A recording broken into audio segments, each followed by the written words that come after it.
and you see the screen and all the words, and you can see me, and the light is good enough where I'm not sitting in the shadow. Okay. Nope, you're good. So this right here needs to be the main thing. It is. All right, we got it? Yeah. All right, thank you very much, ma'am. We'll be through in an hour. I'll be in Children's Park for now. Welcome to Lifeline Baptist Church Sunday evening Bible study. We're dealing with the crucifixion of Jesus Christ. We have covered chapter 18 and we have covered a lot of chapter 19. And I make it a habit of reviewing the material to reinforce what you know. And so we'll go through more of chapter 19 again and try to get into chapter 20 tonight.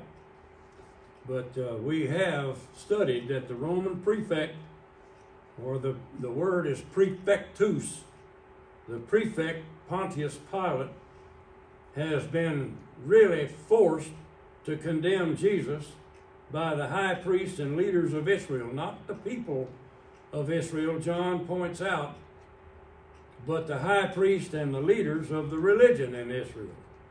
And they made a demand on Pilate that Jesus be crucified. And Pilate told them over and over that this man is innocent. And so they kept coming. And in chapter 18, while we were covering that, we brought out that John wrote this material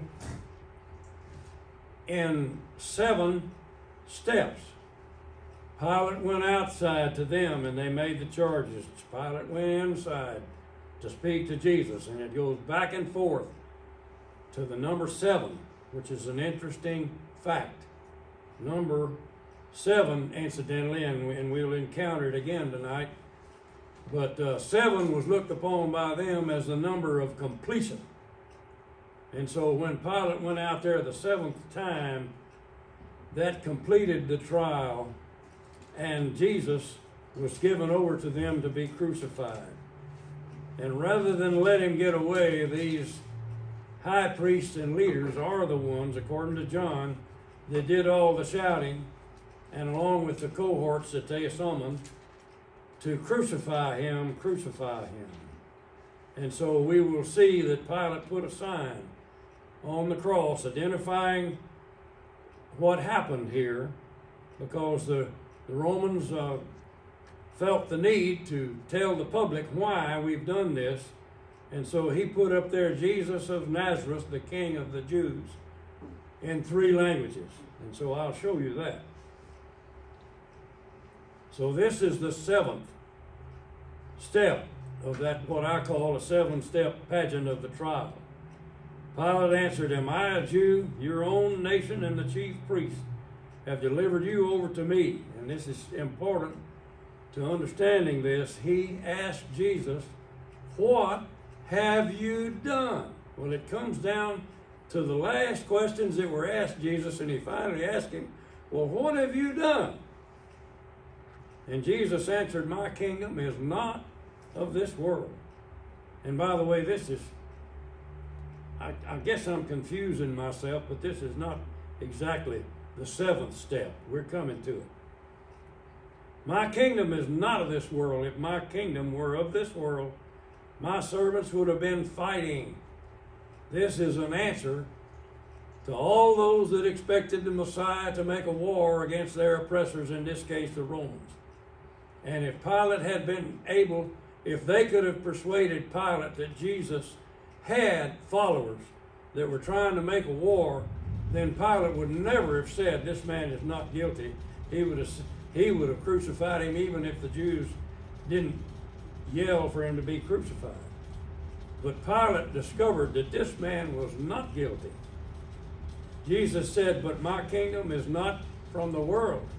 And so Pilate perks up about that and said, "Whoa, he didn't say, whoa, I did.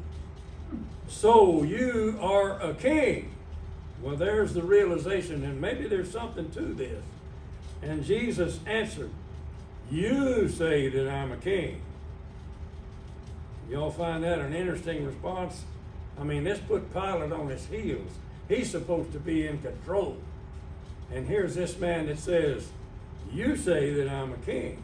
Well, for this purpose I was born, and for this purpose I have come into the world, to bear witness to the truth. Well, Pilate would not have caught on at that point what Jesus meant when he said, I have come into the world. We're taught that God was sent into the world. You remember he told that blind man, he spit on the ground and made mud out of the dirt and put it on his eyes, and told him to go to the pool of Siloam, or Shalom, which means, among other things, it means peace, but it also means sent.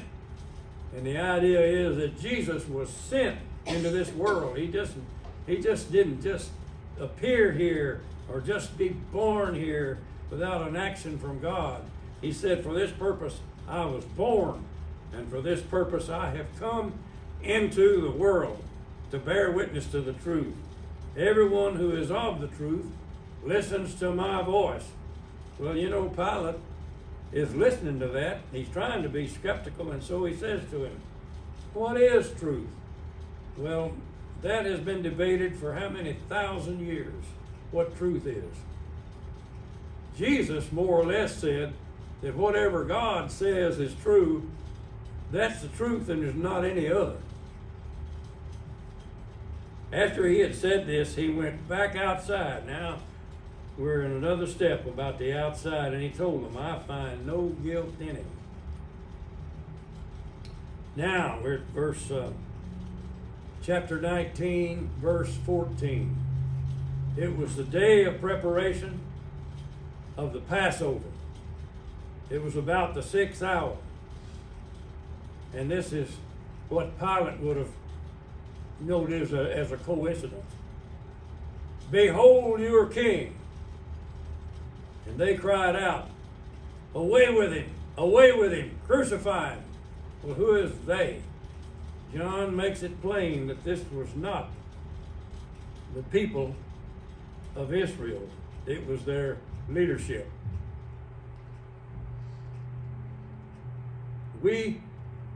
Away with him, crucify him. And Pilate said to them, shall I crucify your king?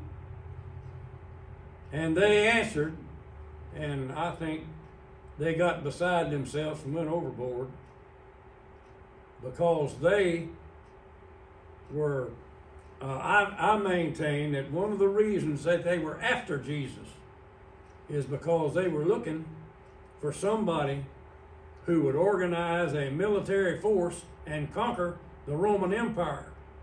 And Jesus had demonstrated on more than one occasion that he had the power to do it, but he wouldn't use it that way.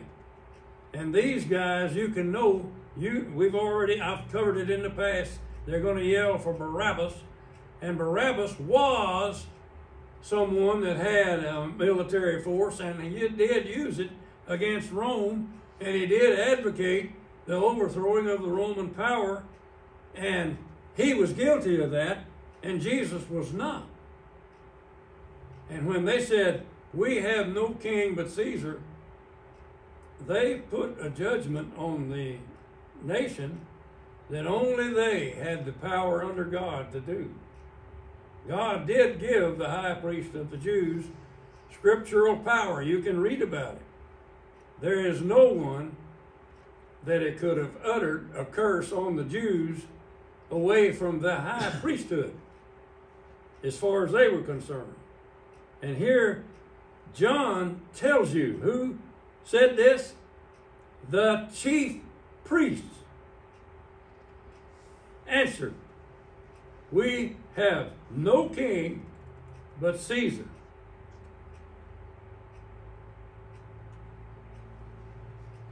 So who is this guy that they have no king but? They are refusing what God sent them. They are refusing the one who told them, I came into the world for this purpose, to bear witness to the truth. He told them, I'm the light of the world, after he healed that blind man, remember? All of that. And they say, we have no king but this guy. So who is this guy? Well, I don't plan to spend this class. I could. I mean, there's a lot of knowledge we have about who these Caesars were. Been a lot of things written, so I'll just tell you a few things about this one. He's gone down in history as Tiberius Caesar. Well, that was not his name. His name that his mama and daddy gave him was Julius Claudius Nero. He was adopted by Caesar Augustus. And who was Caesar Augustus? Well, his name wasn't Caesar, and it wasn't Augustus either. His name was Gaius Octavianus, named by his parents. So, who was this man's father, this Caesar? We have no king but Caesar, so who was his father? Well, Jesus said his father was who? Almighty God. This man's father was named Tiberius Claudius Nero. And he was born in 82 BC and he died in 33 BC. And he came to power as a Roman senator, and because he was a Claudian of the Claudian gens or tribe, see that name Claudius is legitimate in his name. And he came to power supporting Julius Caesar. And then when Caesar was killed, well, he kind of sided with the killers. And he thought they were going to win. They didn't win. So he wound up supporting Mark Antony.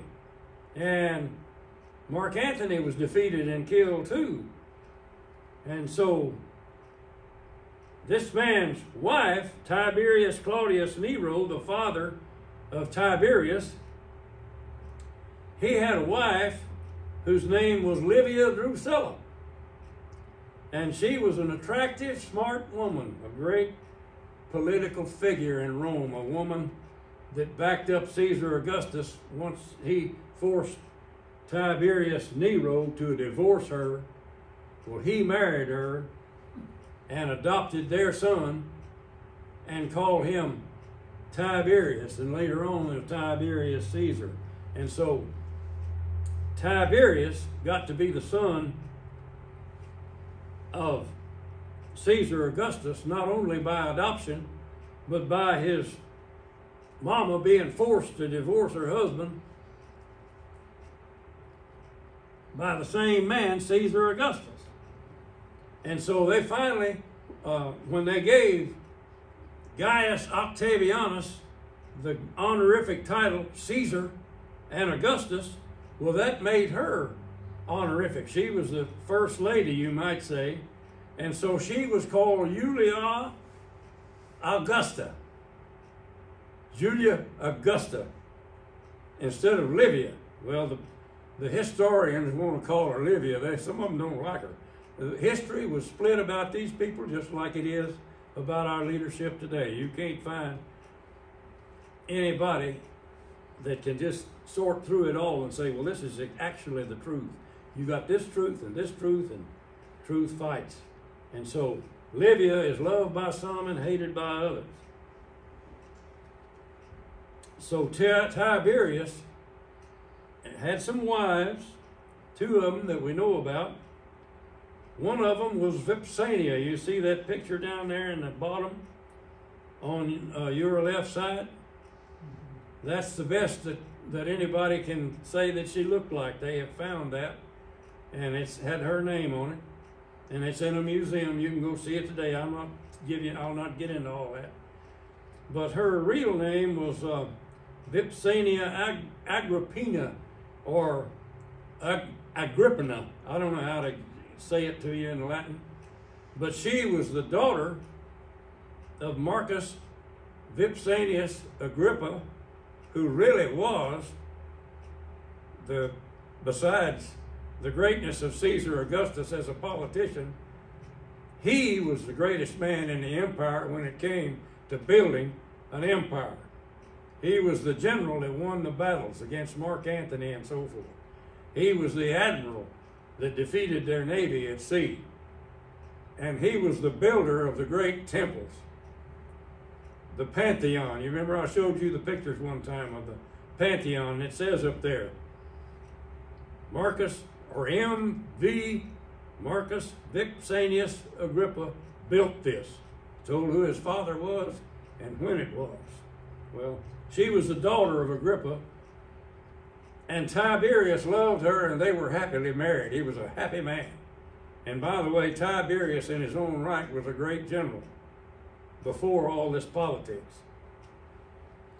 And when it came time that Caesar Augustus had to make a decision who was going to rule the empire after him, that was an important decision. It's always important who is going to come to power.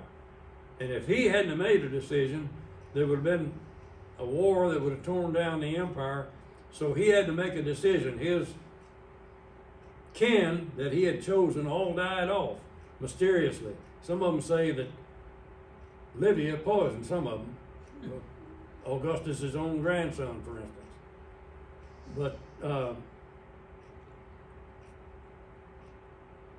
Tiberius was chosen, and since Agrippa had died and her daddy wasn't important anymore, Augustus made Tiberius divorce his wife that he loved. It was a legitimate marriage. Now, these political marriages are for political purposes. Y'all have seen that. Y'all see the results of it. Well, he made her marry Julia, the elder, who was the daughter of Caesar Augustus, by another wife besides Livia, by the wife he divorced. And so Julia, may I call her a spoiled brat? She was a party girl. And the historians will tell you, if you want to read some stuff that we don't want to teach the children, but some of the men in Rome got to be having a contest of who could sleep with her the most. And Tiberius was sick at heart that this was on him. And Caesar Augustus finally had to banish his own daughter, and it resulted in her death. His own daughter. She was so bad. Well, we have no king but this mess. Y'all get it? I hope that shows you some of the choices that are politically made in all time, not just then. John 19:16. So he, that's Pontius Pilate, he delivered him, Jesus, over to them to be crucified.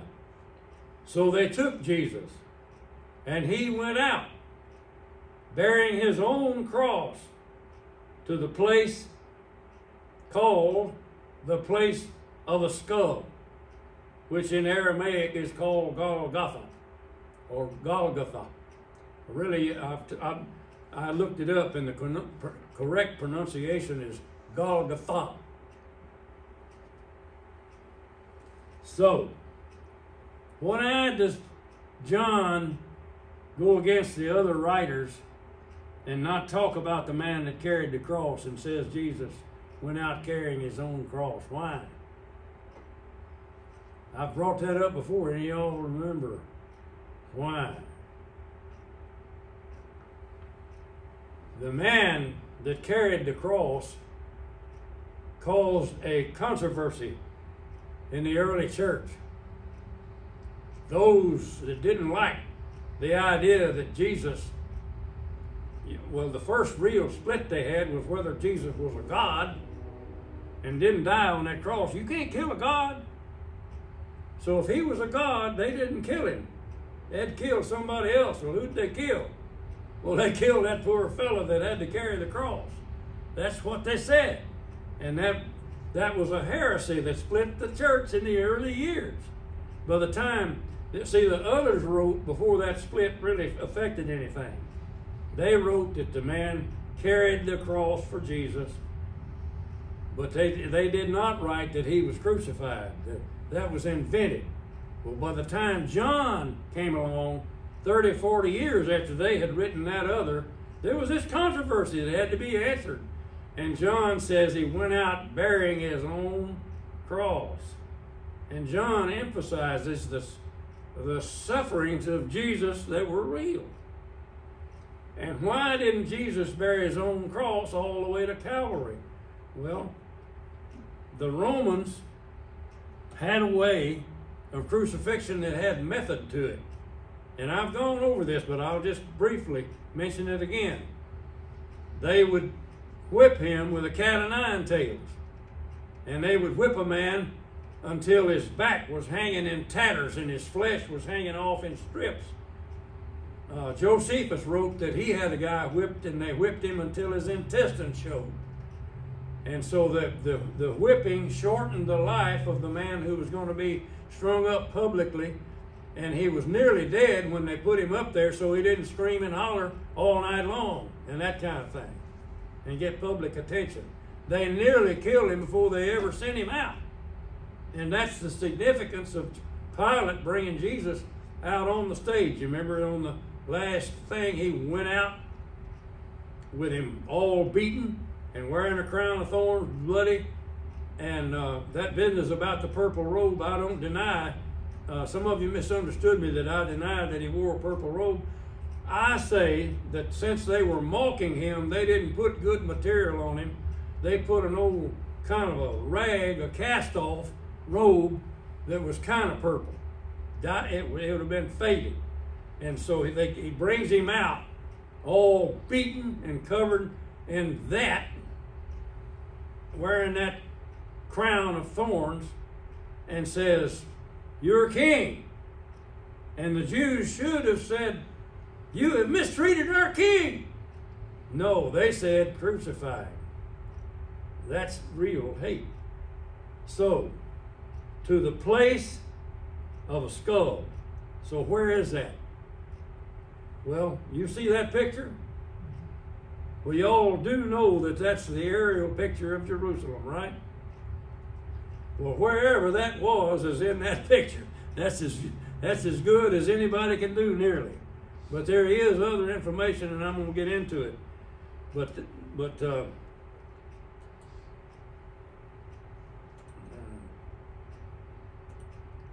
you see the center of the picture in that golden dome? That's the temple. Now, there are two places, and I'm going to go over it again. I've showed you a little bit before, but I'll go over it again so you got it down. There's two places that history says could be. One of them looks right, and the other one doesn't look right, but they say it's right. Do y'all see that dome right there where that hand is? You see it wiggling over there on the right-hand side of the screen? You see a kind of a gray-looking ball there? That's the dome of the church that they say is Calvary and the tomb. All right? Do you see those green trees up there? Do you see that piece of wall coming across there? That's the north wall up there today. And those green trees are a garden in there. And they say that's where the tomb is and the place of the skull. And I'm going to show you.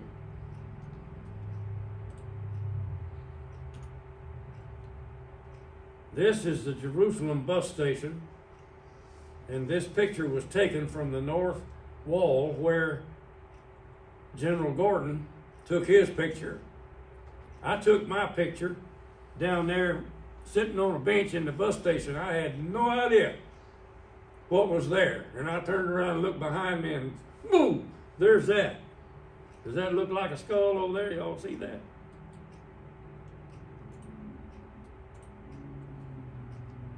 That's Gordon's cavalry.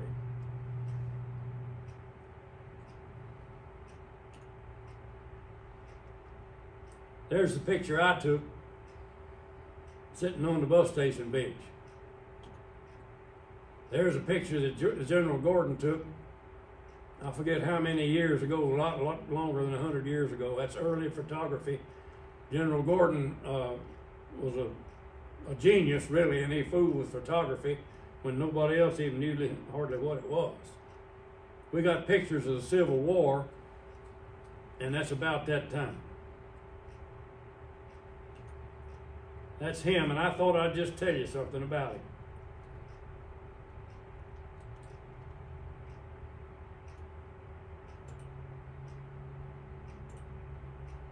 Born 1833 in London, died in 1885 in Khartoum. He's known in history as Gordon of Khartoum. That's his title. He's buried at St. Paul's Cathedral in London. They took a man that the Muslims had killed in a war and who had beheaded, and took him to London and buried him in a cathedral. What does that tell you about him? That tell you somebody thought something of him? The British, when he was a major in their army, sent him to China as a part of I'd call it a military advisor like we used to have in Vietnam. Well, he was an advisor, all right. The Chinese made him a field marshal before it was over. And he's wearing the uniform there of a Chinese field marshal. And he brought peace in China they could never bring. They were so amazed that he wouldn't take a bribe, they couldn't believe it. And then they found out that they had to let him live on the salary that the British paid him. They tried to bribe him, and that didn't work. So they made their generals made their living robbing the soldiers of their salaries. And Gordon wouldn't do that. He paid his soldiers. So guess what? Gordon's little army won the war. There he is. Does that look like a British uniform? That's when they sent him to Egypt. And the Pasha, or whoever it was down there, made him a field marshal. And commissioned him to get out there and solve some of the problems. And wherever that man went, he helped the poor, and he sided with those who were mistreated, and so forth. And it made him a great man in Egypt. And of course, those corrupt leaders down there, they just let him do his thing, but they also plotted against him. And that's why this statue stands in Khartoum, or used to. I think they've taken it down. They take statues down over there too. But this is him in Khartoum, and this is a fight that he waged on his own against someone that proclaimed himself as a Muslim Messiah, we'll say. And that man captured his little army, and the British, the Prime Minister of England came to office saying, "I'll never go to war." And Gordon tried to suck him into a war, as he said, and he wouldn't send the army down there. And when they finally sent the army, they got there too late, and all they could do is rescue the headless body of the man, and they made a martyr out of him. And I guarantee you, I think the Prime Minister was Disraeli. I may be misquoting it, but I think that's right. Y'all have heard of him. Well, you're talking about a great man that had influence. And that man took a picture of that rock formation behind the bus station and published a book. And there's people all over the world go there for that. So, John 19 and 17. He went out bearing his own cross to the place called the place of a skull, which in Aramaic is called Golgotha. And you have these words that I've written to you in Greek. The cross, the word is staros, or a post. The word for skull is cranion.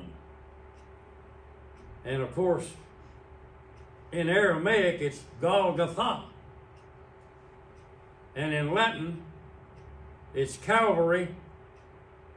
And that, do you notice that it's spelled in Latin with an A-E on the end?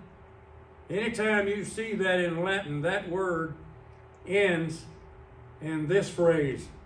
It's pronounced I. So how do you put Calvary I into that word? Did I do it?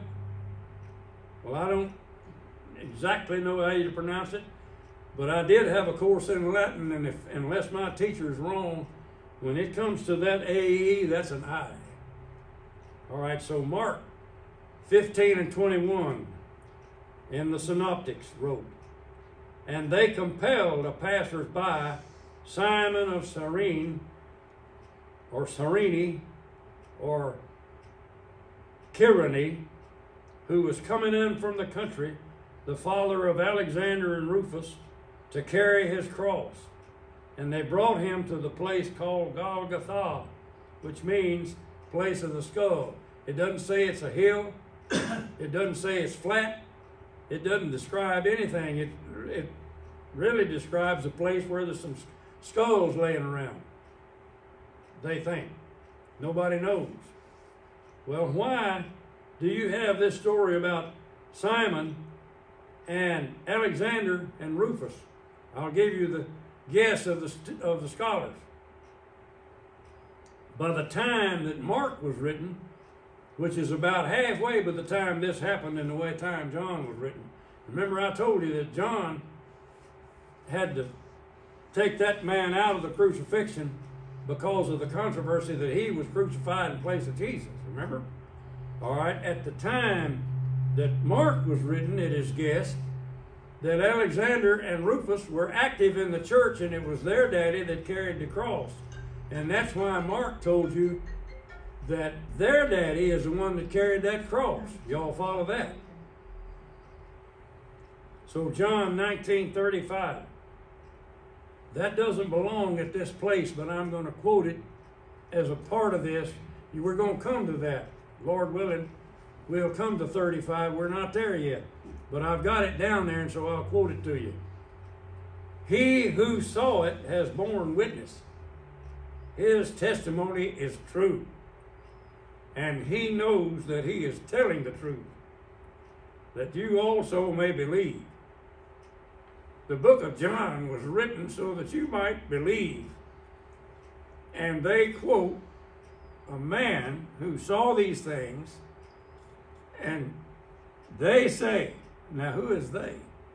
The early church called, I think, John, the one that Jesus loved, they called John the man who saw it and has borne witness, and his testimony is true.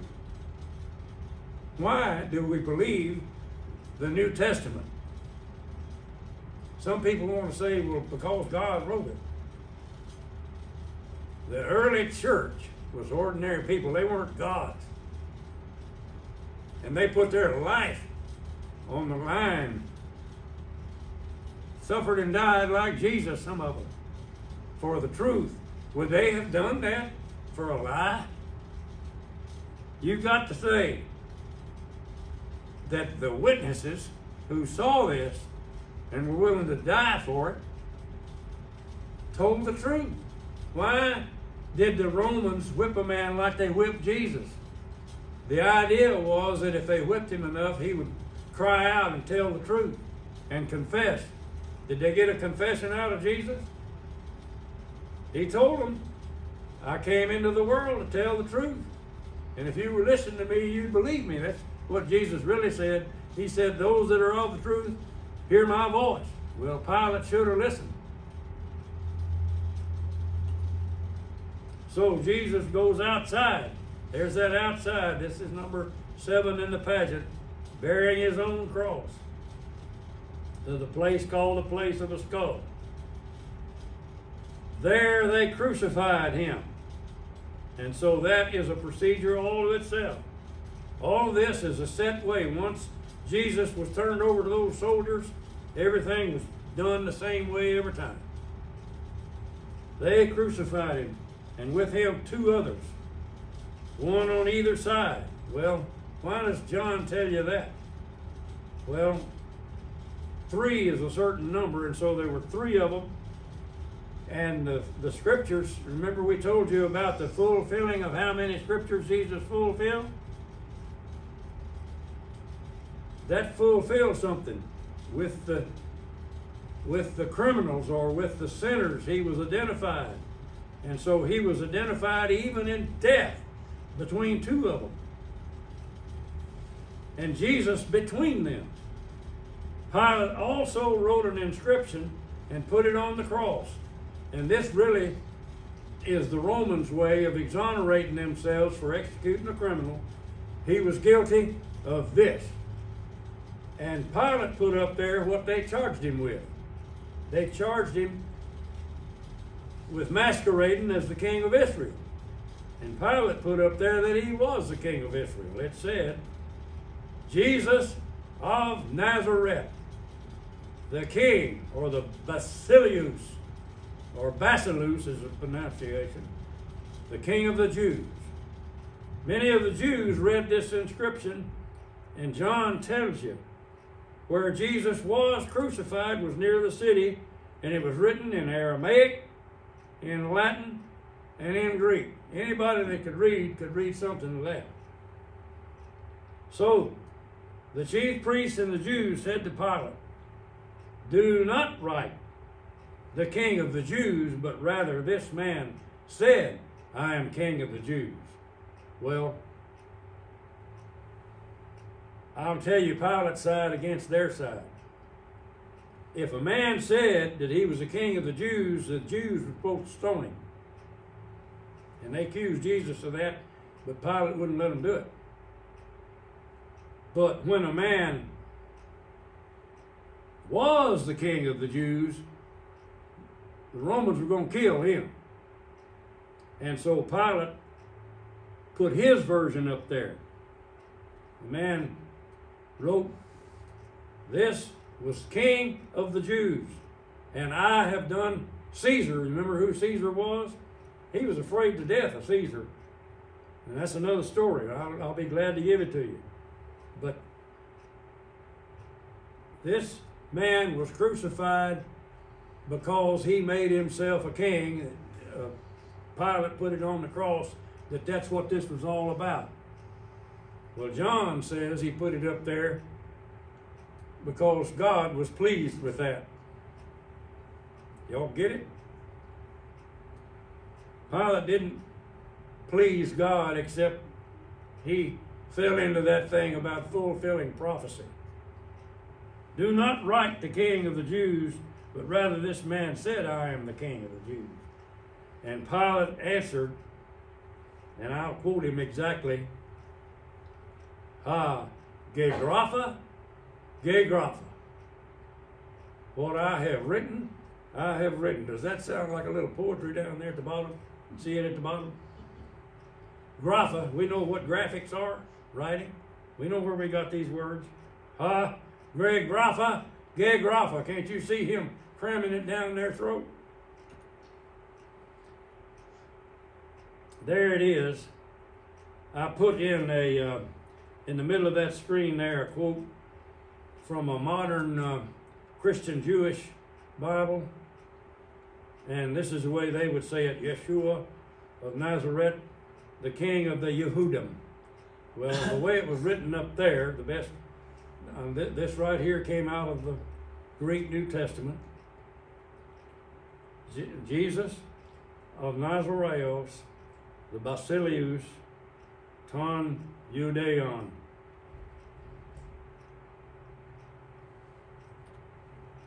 There it is. That's the Greek.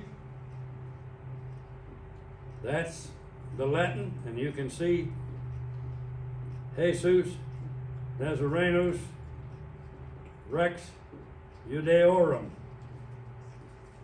And then the Hebrew down there. And the Hebrew reads backwards. You read the Hebrew from, you see over here on the right end, see where the cursor is? You read that away. I know a little Hebrew, and I know that that letter right there is a SH sound, Yeshua.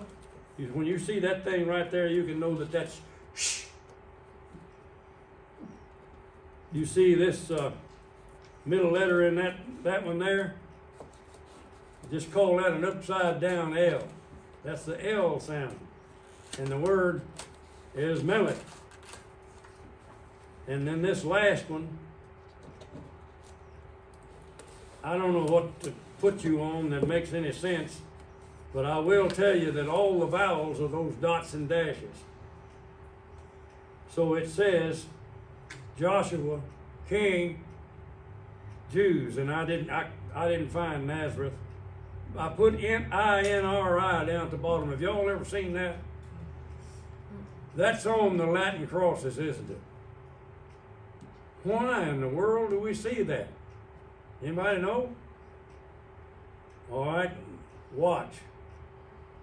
See my cursor? You see that right there? Does that look like an I? Yeah, it does. That's capital I. Jesus is pronounced.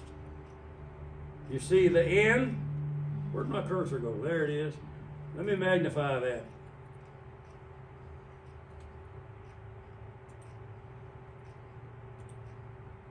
I-N-R-I. See it? So, all these crosses you see with that on there are an abbreviation of all that I showed you. I don't know whether that abbreviation helps anything or not.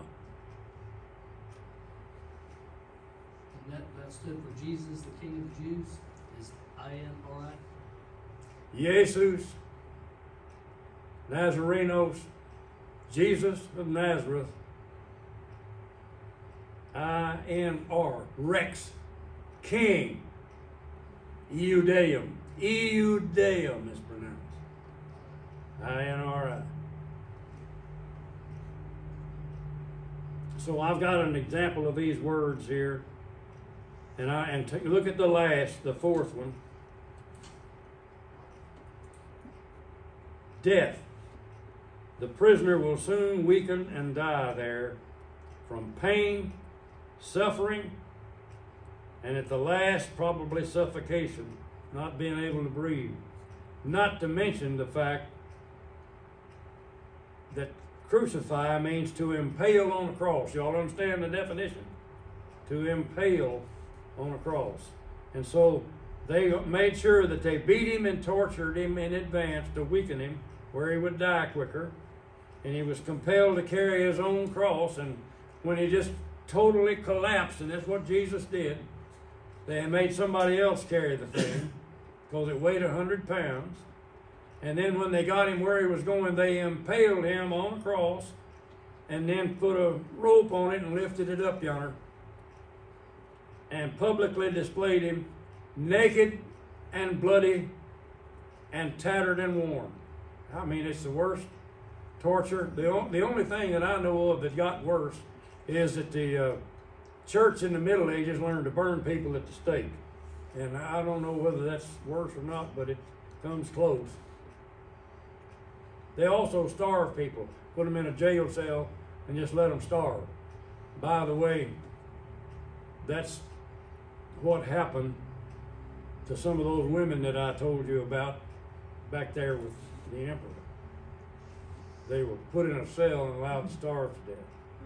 I mean, it was their fault that they died. All they did was lock them in the cell. I mean, we're guiltless, so we didn't do anything. So the soldiers crucify Jesus and gamble for his clothes.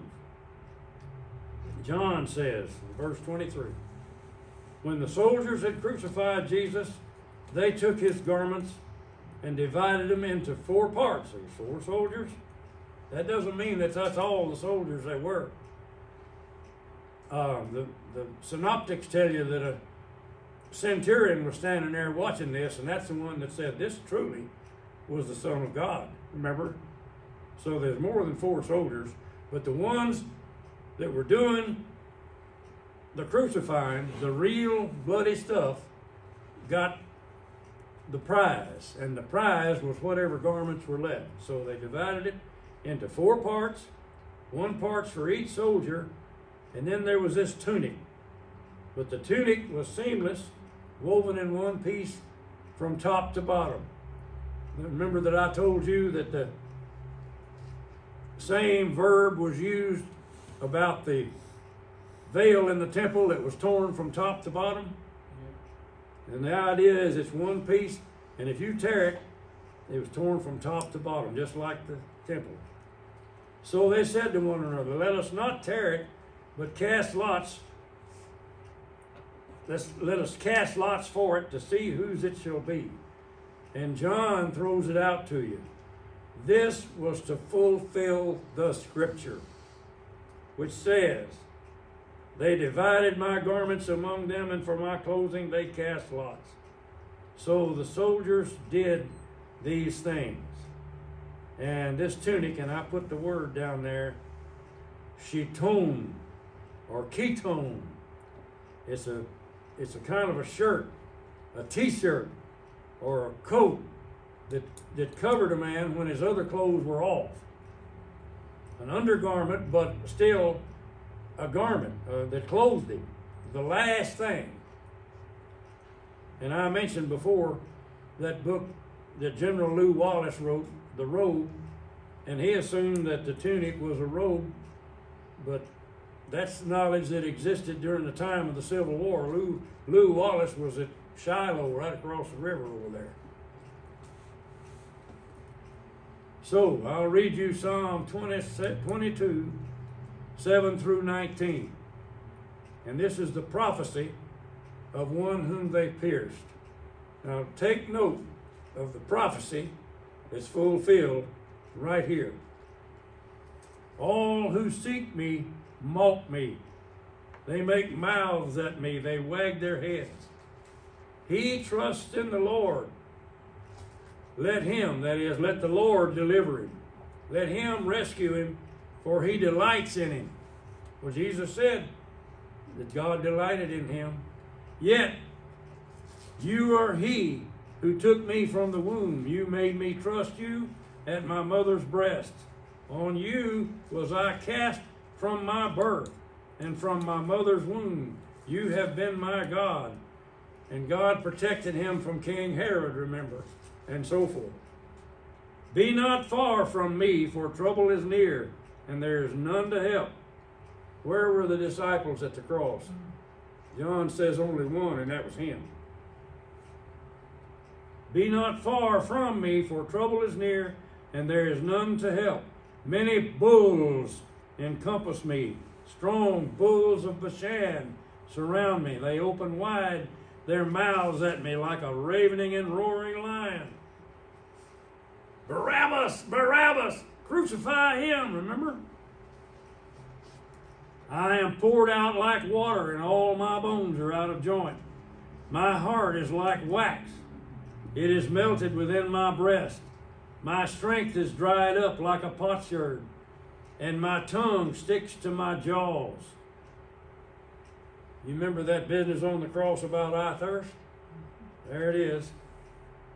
You lay me in the dust of death, for dogs encompass me. A company of evildoers encircles me. They have pierced my hands and feet. I can count all my bones. They pierced him on the cross. They did not break any of his bones. They stare and gloat over me. They divide my garments among them, and for my clothing they cast lots. There that is. Did y'all know where that was? There it is, Psalm 22. But you, O Lord, do not be far off. O you, my help, come quickly to my aid. And Paul said that if Jesus did not come out of that tomb, then we have believed a pack of lies, and we are the most miserable people in the world. There it is, in the Old Testament. There's Canon Liddon quoted, who was a doctor from Oxford and a canon of St. Paul's Cathedral, one of the most noted preachers in England in his lifetime. That's a long time ago. I'm quoting old stuff. But he pointed out that there's 332 prophecies in the Old Testament And the odds of one man fulfilling all of them at once is 1 over 84 to the 100th power. That's what he said. I told you all about this fraction, now you can see it.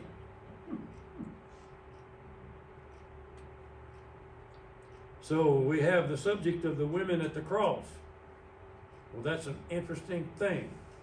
Where were the men? Well, I'll explain the lack of men because Jesus sent them away so that he could not be accused of trying to raise a fight in an army. If they'd have been there, they'd have gotten mad and they'd have started a fight. I think I read in the paper that somewhere in some bar there was a fight inside and the cops were outside, and when everybody came out of there with knife wounds all over them, well, the cops had to be doctors. Y'all, that happened yesterday or the day before. Well, that didn't happen with the crucifixion of Jesus. Nobody made war.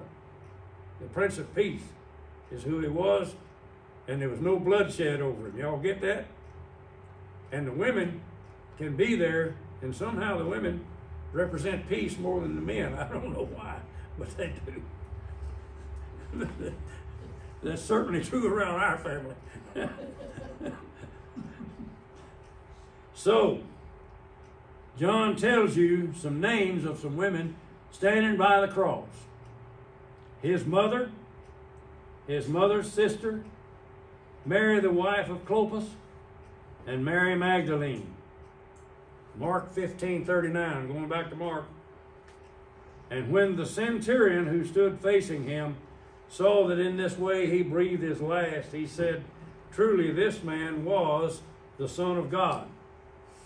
Verse 40, there were also women looking on from a distance, among whom were Mary Magdalene, Mary the mother of James the younger, and of Joseph and Salome. And Matthew says, those looking on from a distance were Mary Magdalene, Mary the mother of James and Joseph, and the mother of the sons of Zebedee. And I'll cover one more slide, and we'll be done for this Sunday. But John 19:25 names 4. You see them on the left. His mother, his mother's sister, Mary the wife of Clopas, and Mary Magdalene. In other words, Mary the mother of Jesus and 3 women. Y'all get it? All right, you see Mark names 3 women, and Matthew names 3 women. So who are these people? Well, first, Mary Magdalene is the only one that's named the same way in all 3 of them. Y'all get that one? So that's one of the 3 that was there, and 3 Gospels say so. All right? Who is his mother's sister? Well, you, by process of elimination, and I should have done that one last, I believe I will. I'll go back to Mary, the wife of Clopas. Who is that? Well, if she is Mary, the mother of James the Less and Joseph, which is mentioned in 2, then that mentions 2 of those women 3 times. Y'all get that? So the 3rd woman, his mother's sister, who is that? If she is also mentioned 3 times, her name is Salome, and she's the mother of James and John, the sons of Zebedee, meaning that John is who? Jesus' first cousin.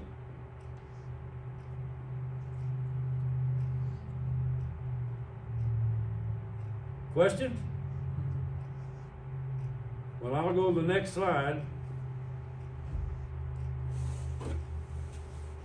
Well, I won't. I have run out of time, and we will take it up next week here. Thank you.